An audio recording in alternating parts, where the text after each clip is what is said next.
মুখ দেখে দেয়। তো ভাবি দেখছে আপনার আশেপাশে ঘুরঘুর করছে, ভাবি কি আপনার কাজে সহযোগিতা করে? অবশ্যই করে, ওই লোকের সহযোগিতাই তো একটা ছেলে ধরেন লেখাপড়া শিখায়, চাকরি করে। বেগুনের ফলন কেমন এবার? ভালো, খুবই ভালো। ৬-৭ কাঠা জমি, কেমন টাকা খরচ হয়?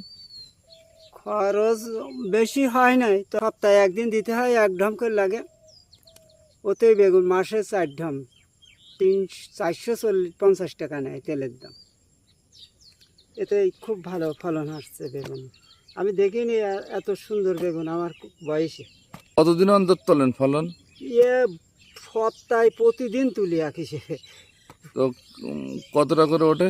2000, 1800, 1500, 1200 এরকম আসে না। মানে কয় মন? ওই সপ্তাহে ধরেন 5-6 মন করে হয়।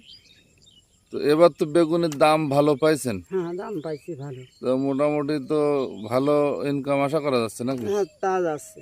আমার তরকারি সবজির বয়স 40 বছর। তো 40 বছরে আমি যাই কিছু অনেক কিছু করেছি, যাক আল্লাহ দেশে। আচ্ছা, সরকারি যে আমাদের কৃষি অফিস আছে, এখান থেকে আপনারা কোনো সহযোগিতা পান কিনা? না, কোনো সার বীজ এগুলো আসে না?